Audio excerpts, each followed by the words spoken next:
ఓం నమో నారాయణాయ. మన తప్పులు ఎంత పెద్దవైనా, మన మనసు ఎంత దూరంగా వెళ్ళినా, ఒక్కసారి నిజమైన హృదయంతో కృష్ణుని శరణు కోరితే అతని కరుణ మనల్ని ఆలింగనం చేస్తుంది. శరణాగతికి పరమార్థం ఏమిటో, భక్తిని చూసే కృష్ణుని హృదయం ఎంత దయతో నిండి ఉందో సూక్ష్మంగా తెలిపే అమృత వాక్యాలే తిరుప్పావై 20వ పాసురం. ఈ పాసురంలో ఆండాళ్ దేవి మన అహంకారాన్ని విడిచిపెట్టి పరమ కరుణా సాగరుడైన శ్రీకృష్ణుని పాదాల వద్ద సంపూర్ణంగా శరణు కోరమని పిలుస్తుంది. కృష్ణ కృపతో జీవితం మారే రహస్యం తెలుసుకోవాలంటే ఈ పవిత్రమైన తిరుప్పావై 20వ పాసురాన్ని మనసుతో విందాం. తిరుప్పావై 20వ పాసురం. ఆండాళ్ తిరువడిగళే శరణం.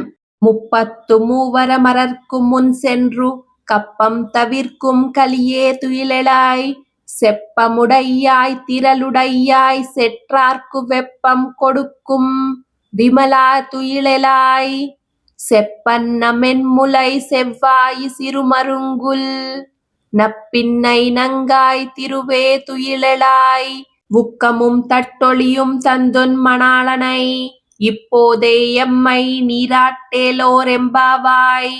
ఈ పాసురంలో ఆండాళ్ తమకు శ్రీకృష్ణుని దర్శన భాగ్యం కలిగించమని చెబుతూ నీలాదేవిని శ్రీకృష్ణుడిని మేలుకొల్పుతుంది. 33 కోట్ల దేవతలకు ఏ విధమైన ఆపదలు వచ్చినా ముందే అక్కడికి వెళ్లి వారిని రక్షించే సమర్థత గల ఓ స్వామి, నిద్రలేచిరా. ఆశ్రితులను రక్షించడానికి, వారి విరోధాలను అంతం చేసే బలశాలి, ఆస్థిత రక్షక, ఆస్థితుల శత్రువులను నీ శత్రువులుగా భావించి వారికి భయజ్వరమును కలిగించేవాడా, నిద్ర నుండి మేలుకో స్వామి అని స్తుతిస్తూ మేలుకొలిపారు. అయినా స్వామి మేలుకోకపోవడం చూసి జగన్నాటక సూత్రధారి అయిన ఆ జగన్నాథుని మేలుకొలపమని నీలాదేవిని ఇలా ప్రార్థిస్తున్నారు. గోపికలు దొండపండు వంటి అధరములు, సన్నని నడుము కలిగి అతిలోక సుందరంగా విరాజిల్లుతున్న ఓ నీలాదేవి, నీవు శ్రీ మహాలక్ష్మీదేవికి సమానురాలవు.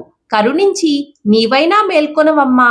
నేను లేచి ఏం చేయాలి అంటావేమో, విను. మన స్వామి అయిన శ్రీకృష్ణునికి శరీరంపై చిరుచెమట పట్టినప్పుడు దానిని ఉపశమింపచేయగా వీవన కైంకర్యం చేయడానికి ఒక దివ్యమైన విసనకర్రను ఇవ్వు.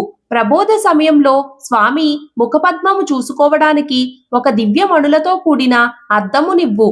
వీటన్నింటినీ మాకు అనుగ్రహించి స్వామిని మేలుకొలిపి మమ్ము అతనితో కూర్చి మంగళ స్నానము చేయింపుము తల్లి. నీ అనుగ్రహం ఉంటేనే కదా మా వ్రతము మంగళకరంగా పూర్తవుతుంది అని గోదాదేవి, ఇతర గోపికలు నీలాదేవిని వేడుకుంటున్నారు. మీకు ఈ వీడియో నచ్చినట్లయితే ప్లీజ్ ఒక చిన్న లైక్ చేసి, షేర్ చేసి, సబ్స్క్రైబ్ చేసుకోండి. మిగిలిన పాసురాలను, వాటి అర్థాలను తెలుసుకోవాలి అనుకుంటే ఇప్పుడే బెల్ ఐకాన్ను యాక్టివేట్ చేసుకోండి. తిరిగి రేపటి రోజు పాసురంలో మళ్ళీ కలుద్దాం. నమస్కారం.